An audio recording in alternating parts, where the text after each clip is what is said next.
Welcome to the Chaos Commitment. We're Jared and Courtney. Around here, commitment doesn't mean everything's perfect. It means we show up for each other, even in the chaos. Welcome to the Chaos Commitment. I'm Courtney. This is my husband, Jared. Today we're talking about Rayden's birth. Sweet Raiden. Yep. We're going to start with our reflection question, which I'm really excited about. Yeah. So what we left with them last time, and we're going to start with is, have you ever been labeled or stereotyped incorrectly, and how did you move forward from it? You want to go first this time? Sure, I'll go first. Okay, so I actually have two things that I really want to bring up, and they're kind of related to medical field experiences. So the first one is when I had the surgery that we talked about already in a previous episode of, all the complications. I couldn't move my arms and things like that. Part of not being able to move my arms, they determined I had significant nerve damage, and I went to have a nerve test done, which is very unpleasant. I wouldn't recommend it. But they stick this needle in you and they shock you to basically activate those nerves and see if they're doing what they're supposed to. They were not.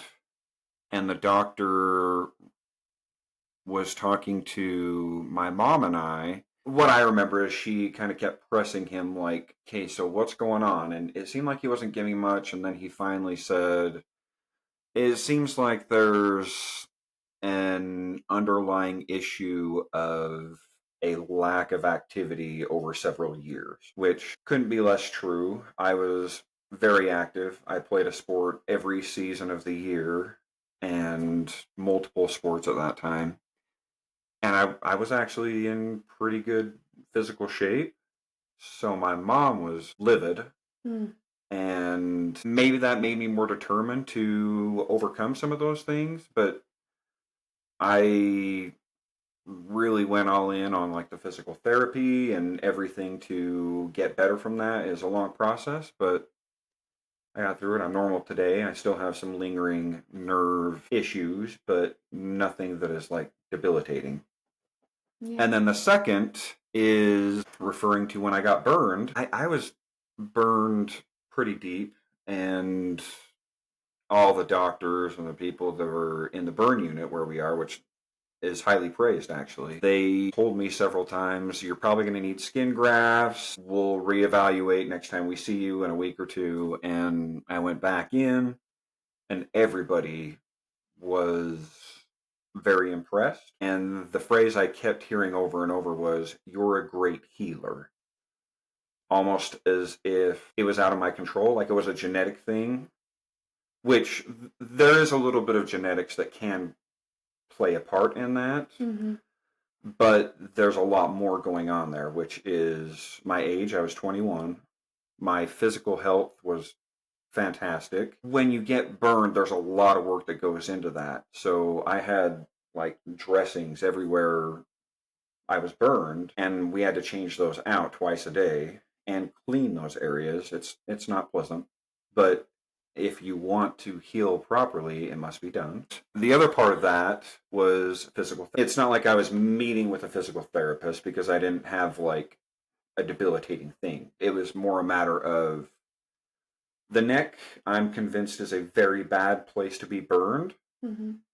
And the reason why is when you have this new skin growing in, it kind of scabs, and if you're not doing stretches to move that skin and stretch it out, then it will contract, and like your skin could actually basically heal in a way that doesn't give you enough skin. So you don't have mobility to do these movements. And just doing that multiple times a day was very painful, and it would cause it to crack and bleed, but I did it.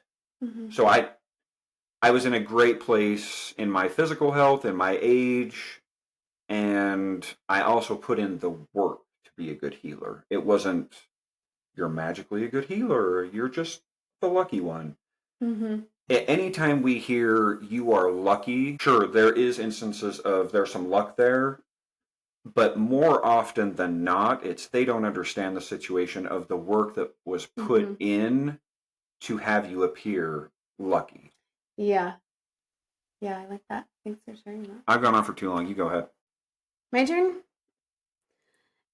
So I put, for much of my life, I've been told I'm not a hugger. While there is some truth to that, I can't help but wonder if I'm not a hugger because I've constantly been told that and I've developed that idea. So for me, I am not like, oh, everyone's leaving. We better everyone get a hug. Like, I don't feel like I've ever been that way. Honestly, it's like awkward for me to sometimes initiate a hug. Even just today, a friend came by and I was like, oh, can I give you a hug? It's not that I don't want hugs sometimes. It's not that I don't love hugs, but I think that it's not like routine. Well, so the thing with that is you could be in a situation where you were going through something and you didn't want to give somebody a hug one time, but then somebody labeled it Yeah. and then it became a thing. Yeah. Right. So you could have been having a bad day and you're like, I don't want to give people a hug. And then people say, oh, well, she's not a hugger. Yeah. And you hear that and then you label it in your own mind, Yeah. which like has this weird chain effect moving forward. Yeah, so that's something I have become hyper focused on for no apparent reason. So the other one I put, I've also been told I have a big ego, which was a really hard one to work through. And after a lot of healing and growth and self work, I've been able to understand that I couldn't be farther from the truth.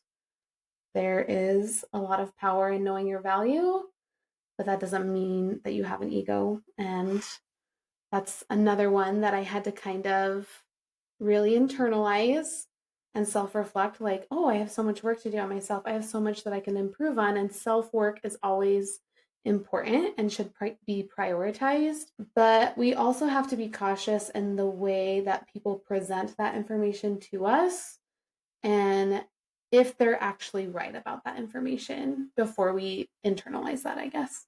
So those were the two I shared. I really wanted to start this episode with this question because today we're talking about our second child's birth, Rayden Chase. Rayden Chase. I feel like he is our quieter child. He has a little bit of a speech delay. He sometimes disassociates, like he's like me in the way that he can get overwhelmed easy if there's a lot of chaos going on. The noise. He's always the first one to plug his ears. And just like there's too much noise. Yeah.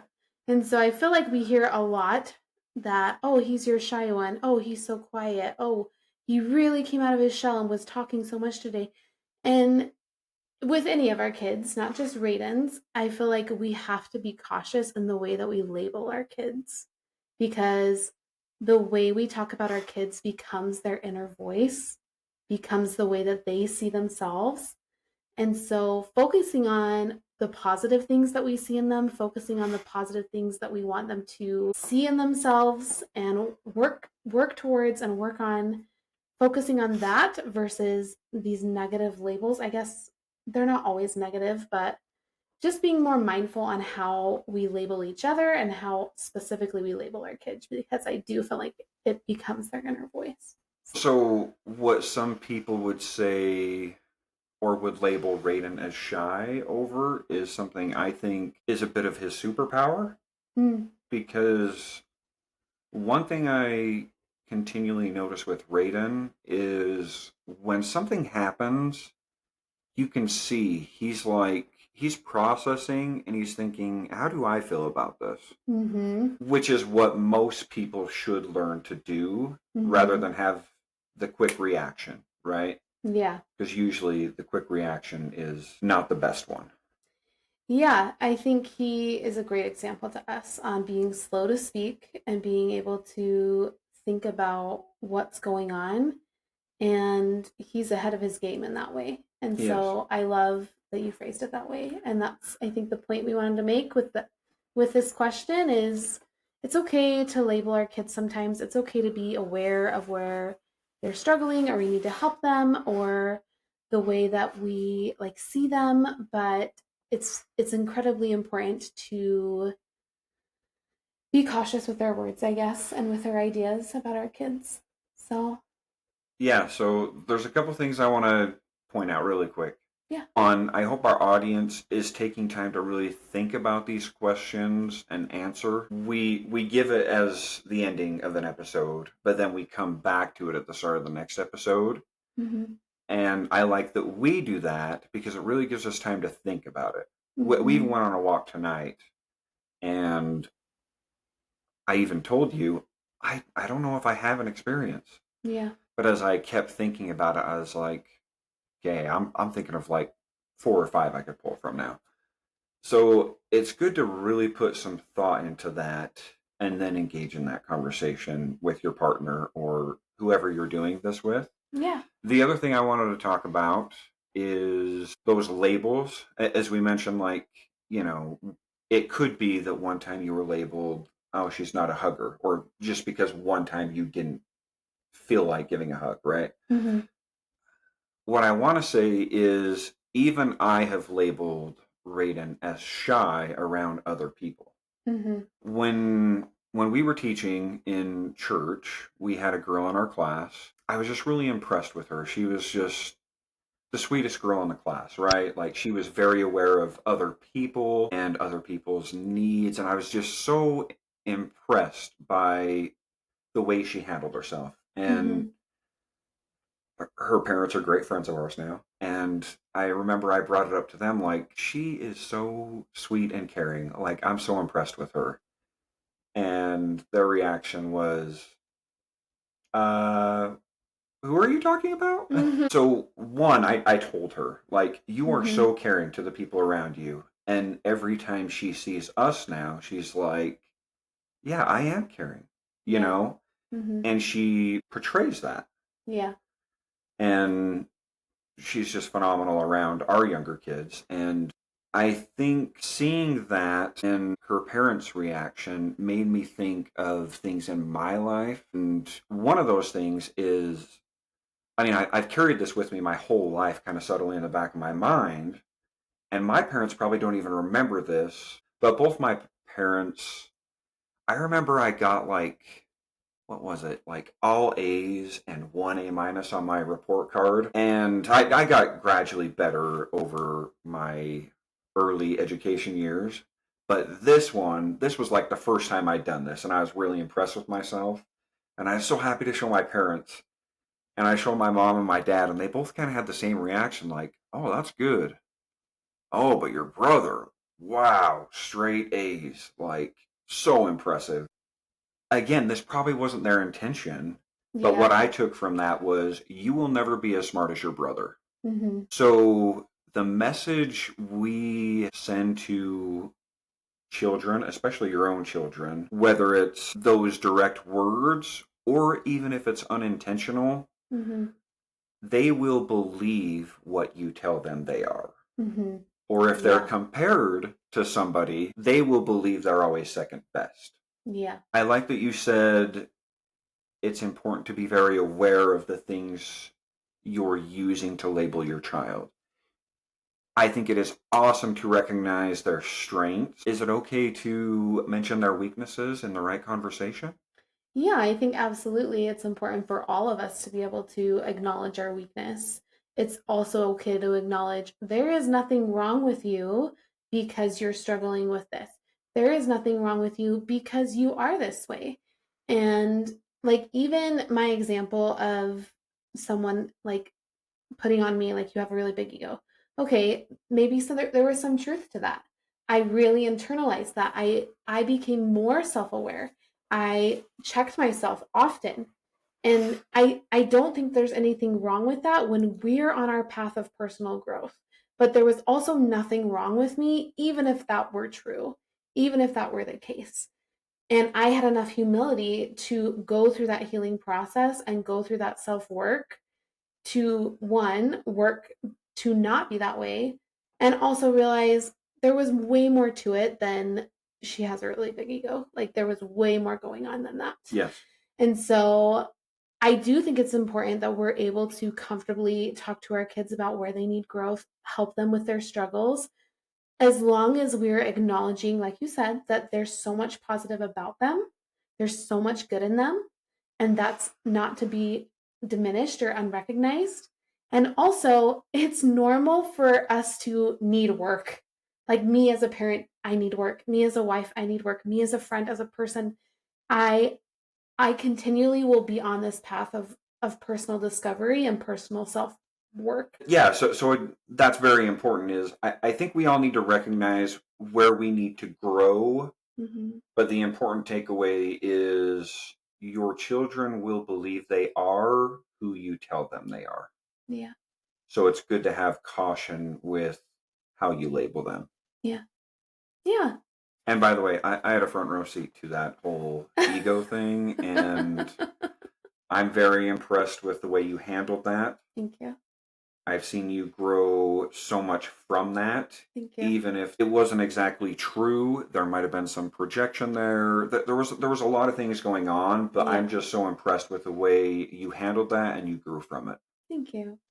So let's keep moving. Okay, so there's a couple things I want to bring up before we start diving too much into Raiden. But there's some things I was thinking about even from today that is a big difference between having one child and having more than one child.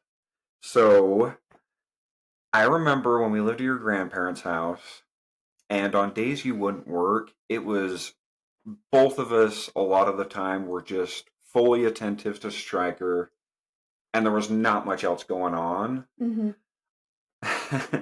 So one silly thing we did was he would have this little dump truck, and we would just be standing there talking, and he kind of just made up this game. He'd just be like, "Watch out!"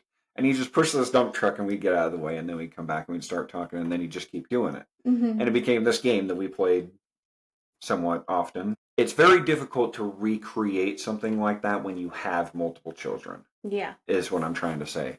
And another example I have is it's so rare to have those instances of going somewhere with a child when you have multiple children and just having it be mom, dad, and that child. Mm-hmm. For example, like everybody's seen the moment where there's a mom and a dad and a kid in the middle and they're holding hands and they kind of swing them, Mm-hmm. It is so difficult to have that type of moment when you have more than one child. Yeah. And it seems like as they grow up, like those moments, especially in our situation where we keep having more children before the other one's in school, Mm-hmm. that those moments aren't recreated that often. I like to think we get a lot of quality time with each child, but there are certain moments that just aren't quite the same when you have more than one. You can still have special moments, you can still have the quality time, but it's also like the 2-on-1 game is Mm-hmm. just almost never there, right? I was just thinking about that. Yeah. Yeah. So when we found out we were pregnant with Raiden, I had stopped working at the hospital. So that 12-hour, really long day, really crazy schedule, I had started working at a clinic that was much closer to home, 20-minute drive, 5 days a week, but shorter hours, much easier to manage with young kids. And we still lived in Anna and Papa's, so we still had a lot of help. I was working at the clinic, and so even though I wasn't as physically active, I was still working. I still did a lot of walking. It was just in the clinic instead of the hospital.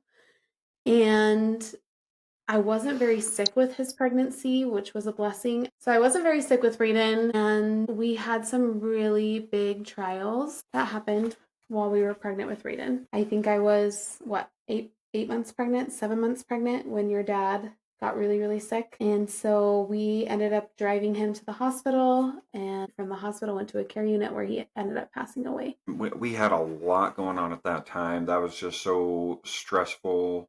Mm-hmm. And hard on you. Like you already have all the hormones going on, and that was a lot. I was trying to finish school. Yeah.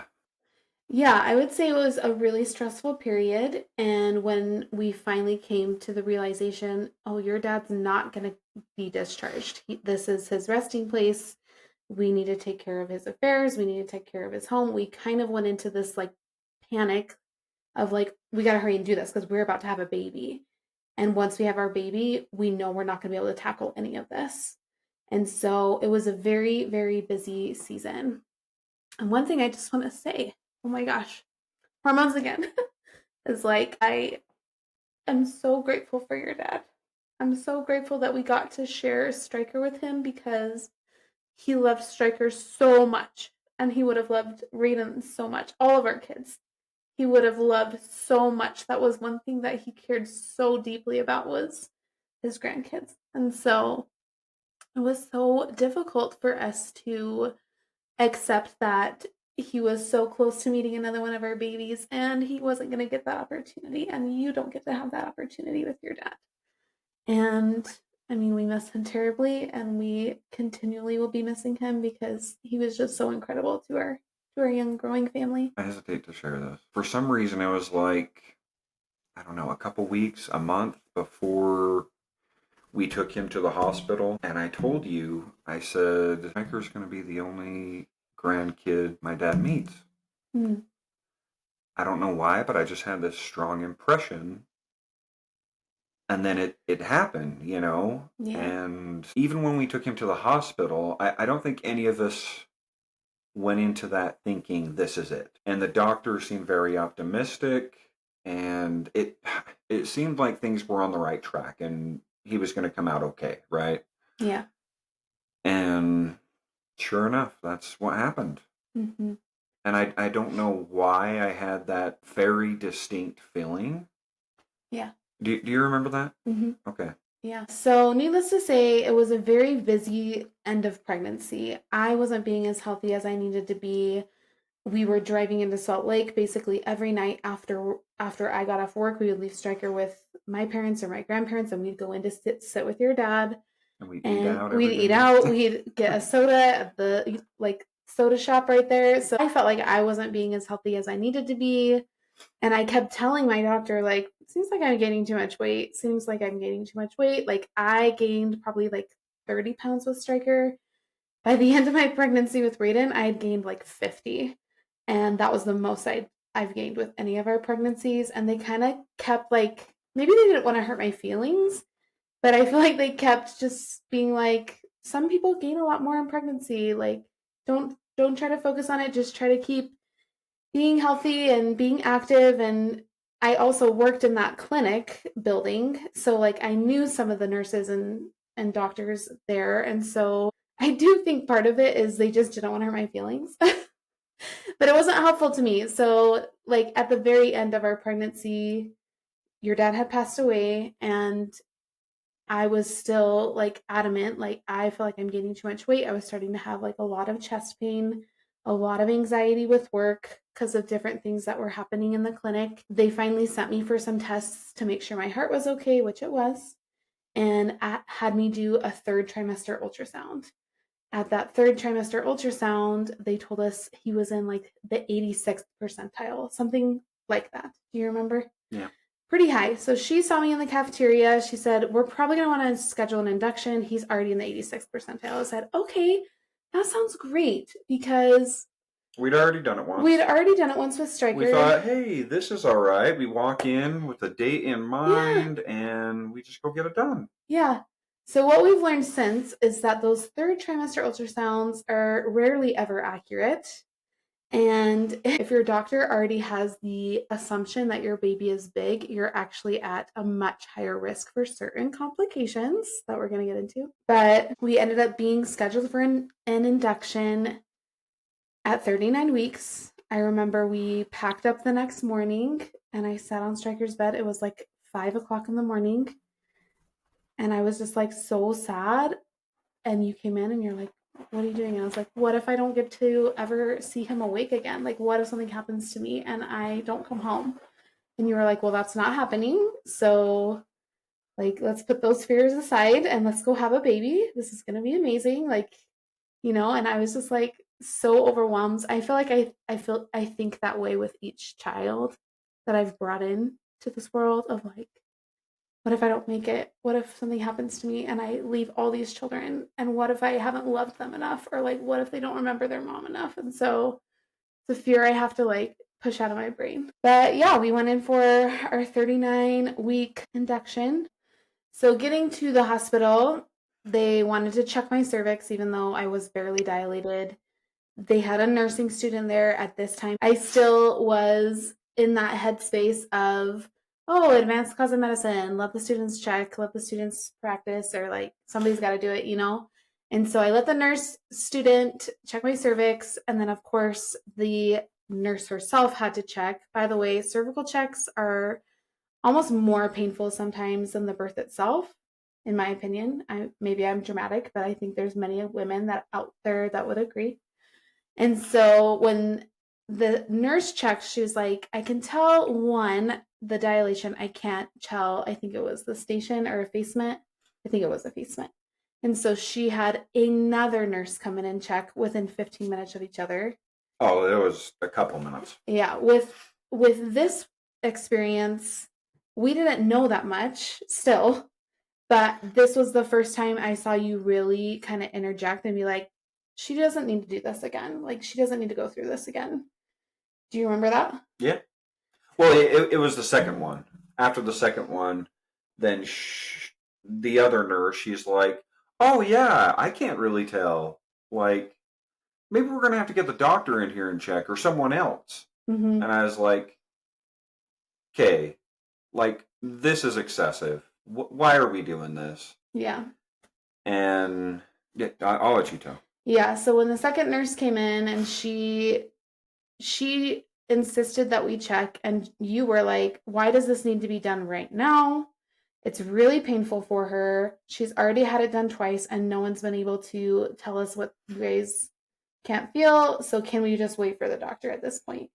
Doctor was in a C-section and the nurse was like, we need to know what she's dilated or what her station is and what her effacement is so we know what to turn the Pitocin to start the induction. And if I could slap that nurse, I could. But she ended up checking me. I was like, okay, if this is what we need to do to get like the induction started, like that's fine. Again, it was painful. She again couldn't tell what she was feeling. And I remember her saying to me, if this is that painful for you, you might want to consider getting the epidural. And I could have... The epidural now. Yeah, I could have slapped that girl in the face. And at this time, we didn't have a lot of knowledge around childhood and birth still. This was only our second experience. Stryker's experience was totally new for us. Even then, I knew, like, you have not given me a single contraction. I am not getting an epidural for your convenience only. Also, I don't care to see you ever again. Get out. So we had the doctor come in finally when she got done with her C-section. She checked me. And then what's really infuriating is after the fact, I had asked the doctor, so what would you normally start them at? And they start your Pitocin at either 2 or 4, and they'll turn you up every half an hour. And I was like, okay, the hour that we waited for you to check, I had to endure 4 cervical checks total. Why didn't we just start me at the lowest dose? I would have been at the 4 by the time you came in. Like, common sense. This is so ridiculous to me. But the things we don't know that we didn't know then, and we do know now. So this baby won't have hardly any cervical checks. So, but yeah, I could have slapped that nurse for even implying, like, if this is that hard, you probably should just get the epidural now. And it's just like, actually, no, we're not doing that. You haven't given me a single contraction. Once contractions did start, I did get the epidural pretty quickly, I think, after they started going. And they came in and broke my water, and it seems like things continually went very quickly. We had Rayden by 2 o'clock in the afternoon, wouldn't you say? Yep. Yeah. So they broke my water. I was incredibly uncomfortable. I went from having pain with my contractions, getting the epidural, and with Stryker, we had such a long labor. I felt like there were hours where I got kind of a rest and kind of a nap even. With Raiden, we did not have that. Oh, yeah. I had maybe 20 minutes of pain-free labor where the epidural had kicked in. I was no longer having pain with contractions, but then I got that really awful pain in my butt telling me baby's going to be here soon. And The so, pressure that you feel regardless of having an epidural. yes, yeah. So the doctor came back in and was like, okay, let's do some practice pushing, maybe get you a little more comfortable. They had me sitting all the way up in the bed to try to help gravity bring Rayden down. I feel like they were forcing him to come down too soon because they had already broken my water and they were starting to see things that they wanted him here now. And so I feel like those pushes weren't necessarily to get me out of like in more comfort as much as they were trying to get gravity and me pushing to get Raiden down more to be delivered sooner, which in my opinion caused the terrible thing that's about to happen. Do you want to talk about that? No, this is your story. Oh, I feel so bad because I'm just having to tell everything. I'll jump in or I'll add a little bit after you're done. Okay. So when it came to actually pushing Raiden, that was the hardest thing that I had ever done. I remember with Stryker, I pushed for like 20 minutes. And once his head was here, the rest of him came flying out. And it was like, like literally breathed baby out. With Raiden, I pushed and pushed and pushed and was like, what is, why? Why is nothing happening? Why does it feel like we're still stuck in the same place? I'm losing energy. I'm losing air. They were giving me oxygen. They were helping me through this process, but still I just kept being like, something's not right. Like I'm not progressing like I should be. This is not how I remember it with Stryker. And I kept telling myself, if you can get his head delivered, the rest comes out easy and it will be smooth sailing from there. Like, okay, if they want you to push as hard as you can on this one. Push as hard as you can on this one. And his head did get delivered, but then his shoulder was stuck under my pelvis, which is known as a shoulder dystocia. And immediately the entire room kind of went into this panic mode. Mm-hmm. Yeah. So they instructed you to put my legs above my head, which you did very quickly. The nurse was also there and did it. There was several other nurses in there. And I don't really remember much from this point of what they were doing. I know somebody was pushing on my belly. They were pushing really hard on me to get Raiden here and telling me like, you need to push as hard as you can. And then I heard the doctor say to the nurse, just grab that hand and pull as hard as you can. And they pulled Raiden right out of me and they put him up on me and then it kind of like calmed down for a little bit. And that's all I really remember about his birth. I didn't know exactly the severity of it. I didn't exactly know what had happened. But like 20 minutes later, doctor comes back in and was like, you really should only have C-sections from now on. And I'm going, wait, I don't really know what just happened. I don't know why there was so much panic in the room, why it was taking so long, why you just pulled my baby from me. And I'm gonna butt in here. Yeah. But what she said was that was really scary. Yeah. And as the doctor who's supposed to be the expert in the room on what's happening, you should not portray panic and how scary this was. Yeah, even if it's true.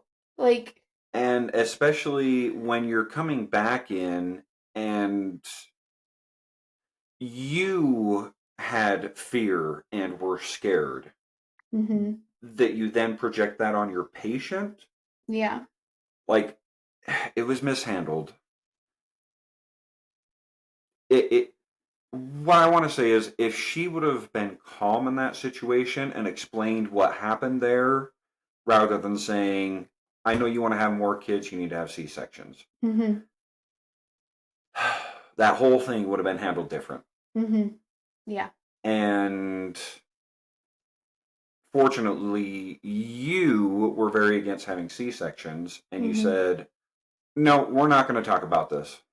Yeah, I was like, this happened 20 minutes ago. I don't really even know what happened. She did kind of give like an explanation at that point. Like, this was a She really very serious briefly, yeah. complication. This is what we had to do, but everything's fine. We're going to keep monitoring, blah, blah, blah, blah. And and she's like, I really, like, you should really only have C-sections from now on. I know you want to have 6 kids, so you can still have 6 kids and have the next 4 be C-sections. And in my mind, I'm going, no, I'm not willing to accept that. Also, my baby's 20 minutes old. Like, can we talk about this at our 6-week appointment? And that's the other big Yeah. thing is you are ruining what is supposed to be our happy moment with our newborn baby. Let it go. Yeah. Like there will be time to talk about this. We can this. talk to you next time we come to your office, at which point you can bring up your concerns. Yeah. It was just not the way to deliver the message. Because, so here's what I'm going to say. In my industry, if I was to call up a financial advisor and say, oh, this is scary, you're taking advantage of all your clients, that's not going to go over very well. Yeah. And I mean, no matter the profession you're in, we need to approach things in a calm and professional manner. And that is not what happened. So there was a lot of fear on her part, and she projected that on us, which changed our perspective moving forward. Yeah. Until we decided to really educate ourselves on this whole process. Yeah. Which is fortunate enough we had somebody who really cared about us to just take all her time to share that with us. Yeah, and we'll get into that in future episodes. But that was kind of our experience with Rayden. Rayden was a fantastic baby. He nursed really well. He nursed really quickly. He caught on really well. Bringing him home, like, to see Stryker and see that, like, evolve, that a relationship evolve, was super, super special. He was such a good baby. What do you remember about that? He was. He cried one time in the hospital, and I just remember thinking, like, that was it. Like, he's been so calm and happy ever since. And he was healthy. There weren't, like, any other complications to his health. And I remember we were about to leave the hospital, and I was just like, should I have recorded that when he was crying, just so we have a record of him crying? By the way, Raiden was 8 pounds 6 ounces, which really isn't a big baby. And so that really, now after the fact, really reconfirms to us that 3rd trimester ultrasound wasn't necessary. I definitely could have been more healthy in that pregnancy, and I have been with our other pregnancies. But I mean, his head is just always so much more round than Stryker's. So. That's true. But as far as his weight, he was a very healthy weight. Like you said, no complications. He thrived as a newborn. Bringing him home, what do you remember about that? Oh, so there's 2 extremely special.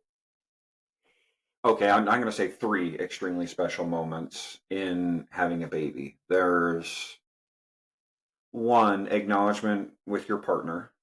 In, like, we did this, and that's something you always do extremely well, is despite going through it all and going through the pain and the whole process of giving birth, every single baby you have, like, stopped at crunch time and you've been like, we're doing this. And that's really special. I mean, I feel like you do that too, though. But thank you for saying that. well, I vividly remember when you've done it, so yeah, it's been really important for me. So there's the acknowledgement with your partner, and then there's actually holding the baby. Yeah. Maybe seeing your partner hold the baby. Yeah. And then if you have other children, seeing them with the baby also. Yeah. I mean, grandparents are awesome, and you love to see them with it, but I don't know. There's an entirely different thing when your own kid sees their sibling for the first time. Yeah. And that's really special. Yeah, I feel like Stryker was super, super great. And he would put cars in the swing with the baby, the little Mamaroo bouncer. And one time he even put his Pop-Tart on there, like a half-eaten Pop-Tart on the baby. and wanted him to have his Pop-Tart. And I was There like, you go, baby. yeah, I remember it's that. going to be a while before he can eat that. But I admire so much that you're already wanting to share with the baby. Thinking, yeah. Yeah. And I remember Onyx also. Oh, yeah. So Onyx was still a puppy. What was he? Like a year old. Yeah. Okay, I was going to Not say like even 9, a year. 10 months, but Yeah. Mm-hmm. okay. And I just remember Onyx, like every time he would make a sound, like the tiniest little peep, Onyx would like just jump up wherever he was and just be like, "Hmm, like something's wrong. I need to intervene." Yeah. He And was we're just very like, concerned "Okay, about the baby. take it easy, dog. Yeah. We'll take care of it if he needs it, all right?" Like, I don't Yeah. know. Onyx was just funny. I do remember because you were still doing school and I still had a maternity leave, even though I had switched jobs to the clinic. I still had that 12-week maternity leave. And so with Stryker, I mean, I slept so much during the day and I still was able to get that in the afternoons. We would put on a movie for Stryker and we would all kind of lay down in the bed. You might lay down with us, you might do schoolwork. He would watch a movie and me and the baby would sleep. But overall, Stryker didn't hardly watch a movie back then. you don't think so? I thought that's when he started watching Coco like every single day. Maybe he, yeah, but he was always on the go. Like he still wasn't sitting down and like I'm just gonna watch a movie, you know? Yeah, I guess that's true. I mean, he was 2.5, Yeah. and so you're right. I guess he was pretty active still, but even still, the point I was trying to make is like I still had plenty of support, either through you or our families that we lived with, that I felt like I was well rested with Raiden. I didn't feel tired, even with the nighttime feedings. I didn't feel burned out with both of our kids. It was just a really peaceful time. You went back to work, and Raiden was what, like 5 months? Yeah, I went back to work like after 4 years of not working, you mean? Yeah, so I Just to clarify. I like went through my maternity leave. I did go back for like a month and only would work 1 day a week, and I was like, this is not even worth it. Like I'm done. But you worked the worst schedule from what was it? Like 3, 4 in the afternoon? Yeah, like 3 p.m. to 2:30 a.m. the swing shift. Yeah, it was awful. And At least I didn't so have a commute. yeah. At that point, Raiden was like 5 months old, right? And so that is when I think things got harder, simply because I didn't have you at nighttime and you still needed to sleep during the day because even though you were getting home at 2:30, you maybe weren't always ready to go to sleep or you needed more time to wind down. And like you would still need to sleep at least until 10, I would say, to get good quality sleep, to go back and do it again the next night. And so that's, I think, when things kind of got hard, where I was like, I can't do 2 kids. I can't do 2. This is so hard. What do you remember about anything else that you remember being hard, going from 1 kid to 2 kids? Oh, I just remember you were on top of it. You were like, I'm gonna give him the most healthy lunch every single day. I'm gonna make him this gourmet wrap. Yeah, it was the least I could do. I didn't really have any other responsibilities besides the 2 kids. Who is Raiden today? When I see Raiden, I think when we had Kano a year and a half ago, Raiden would have been 4, and Stryker was almost 7. 7 in 10 days. Yeah. And I think we kind of expected Stryker to be a little more interested in the baby. And sometimes he would show that interest. Yeah. But I think we were very surprised by Raiden. Yeah. Because even though he wouldn't do anything, we'd put a pillow and a blanket on him and he'd be like, I want to hold baby. And he'd just like have the baby sit in the pillow like he's barely even contacting the baby. But he would just constantly be like, I want to hold baby. And sometimes it'd be for 30 seconds. Sometimes it'd be for 20 minutes. But he just liked being close to Kano. Yeah, he would go find the pillow and be like, I'm ready. Can I hold the baby? Like, it was so cute. And even to today, Raiden makes it a point. Like, he will go out of his way to spend time with all of his siblings, Mhm. especially Kano. Mhm. Like, there's just something about, like, the baby, the youngest one, that Raiden is like, I just need to, like, just play with you, I guess. Yeah. And that's really special. Mhm. What else do you want to say about Raiden today? Yeah, Or who he is, who you've seen him develop into? Yeah, he is super creative also. The way that he plays, the way that he involves his brothers, like you said, the way he comes up with games. He really likes structure and routine. I think he probably gets that from me. But he always, every night, is like, what are we having for breakfast tomorrow? Like, he wants to know what the plan is. He likes to know what to expect.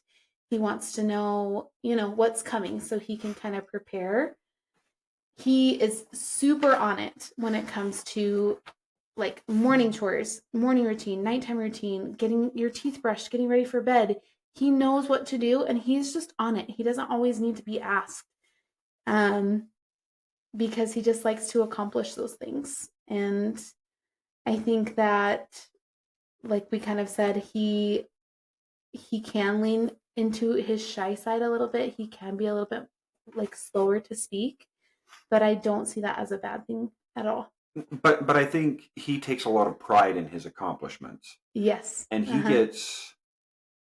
he gets more frustrated than any of his brothers when he's not able to accomplish something he thinks he should be able to. Yes. I remember, like, even just getting his clothes on and off at a much earlier age, when he wasn't able to do that, like, he would get so frustrated and he would just try and try and try. And if he failed, like, he'd be like, I should be able to do this, but Yeah. I can't. And he'd just get so frustrated and he'd cry. And that's kind of who he is. Like, he takes so much pride. Like, in school, he's writing things now, Mm-hmm. and he'll come home and he's like, I don't remember what he said today, but he's like, I smile at my teacher or something like that. And he was so proud to show me he did this work, Yeah. And that's just who he is. Like, he's so focused and determined to accomplish his short-term goals. And I'm Yeah. so impressed by that. Yeah, and this is a good example, kind of like at the top of the episode when we talked about, is it okay to point out your kids' weaknesses? Well, like this is something that we've known about Raiden for a long time. If he feels like he should be able to do something, we can't just do it for him. That will lead to the biggest meltdown that won't be able to be easily managed. It is better to say, I'm here if you need help. And I heard this, I don't remember where I heard this. I probably read it in that like parenting book, but rather than saying, "Oh, let me help you with that," you can just say, "Do you need help or do you need more time?" Because with Raiden, it's I need more time. I'm going to do this and I don't want help. I want to be able to do this myself. But in this scenario also, I think we sometimes have to be like, it's okay. It's okay that you need help with this. It's okay to ask for help sometimes. Yeah. And so like you're not going to lose anything by getting help on this one small thing this one time. But the thing I want to highlight here, I agree with all on all of that. But the thing I want to highlight is there's no way to raise a child in a standard format. There's no one size fits all. Yes. Because raising Raiden has been an entirely different and unique experience compared to raising Stryker, for example. And we're seeing that whole thing again with Havoc and Kano. There's no same experience, right? Yeah. So it is about learning things for yourself and arming yourself with some of these tools to say, I can see they're struggling, but how do I help them with what they need without just doing it for them? Yeah. Giving them what they need. Like, it's never going to be the same answer for all of them. Yeah. So I think that's the challenge in parenting. And I think if people have a big gap, like between their first and second, they probably just think, well, that's not how they were. Whereas ours are very close together, and we actively recognize, okay, I can tell Raiden needs a different thing than we gave Stryker, but they're both so very close in their kind of progression, I guess. Yeah. The last thing I want to talk about, though, is how did having Raiden affect our relationship? Mm. I mean, we've kind of talked about this in previous episodes, us switching positions, switching roles. I think we did have a lot of appreciation for each other. I missed you so much when you returned back to work, because it's not that I didn't miss you while I was at work, but I was busy with work. And so switching positions and then being home with these two children, I missed you so much in that time. Mm-hmm. And I couldn't wait to tell you the things that I experienced with the kids. I couldn't wait to tell you how our days were, different things like that. Like you said, you were working an awful schedule. I would make lunch for you. We would come out and wave goodbye to you every night while you were leaving me and the kids. And so I had a lot of love and appreciation for you when we switched that dynamic up. I feel like, honestly, the transition from Stryker to like 1 to 2, bringing Raiden home and having Raiden and Stryker, for me, that was one of the easier transitions, and one that I have a lot of appreciation for. And so I feel like, as far as our relationship, nothing but positive. I don't know. Do you have a different That's why we just keep having children, because it's just, man, this is bringing us so much closer together. Yeah. I like that you bring that up, because you're so right. As I think back on that, in the times when I wasn't working, especially if you have children, if you're not working, you miss your partner so much. And when you have children, I think the biggest thing is they're missing out on those moments with that child. Mm-hmm. And I don't think it's a matter of I need or I want help, or I think the biggest thing is missing out on the experience with the child. Yeah. Because I agree with you completely in when I'm at work, like sometimes I'll have very, very busy days and you don't hear from me at all. And you're like, are you thinking of us? I haven't heard from you at all. And I'm like, yeah, it's been a very busy day. It doesn't mean I'm not thinking of you, but I just got a lot to do. And it's a lot harder to be at work and think, I guess because you're just so much more engaged in work. I mean, depending on the work, I guess, but I've always had a busy job. Mm-hmm. And it's easy to lose yourself in the work and not realize, oh, I'm missing out on these new milestones that Kano is doing. He's starting to talk, he's starting to walk and do these things. I mean, I feel like I'm there for most of them. Mm-hmm. But yes, it's easier to miss your partner when you're the one at home with a child and you're thinking they're missing these experiences and I want them to be here for them. We're going to close with our reflection question Woohoo! number 5. Now this one's special because this one's very special. Yeah. Go ahead. Okay, this one's really special because we just had our launch party after releasing episode 1. And at our launch party, we really wanted to involve our friends and family that came to support us. And so we gave them a sneak peek of this episode's reflection question so that we can share them with you on next episode. So we thought very long and hard on the question that we wanted to ask going into next episode. You want to give it? Yeah. Okay. And we did think a lot about the episode and the question that would go with this. And we want to focus on positive things and what we carry with us moving forward while retaining things that we've held valuable from the past. Mm-hmm. So the question for next episode is, what's one positive value or tradition from your family that you want to carry forward in your relationship? So the next episode is going to be on generational takeaways. Mm-hmm. and we're going to share at least one response from someone who is at the launch party.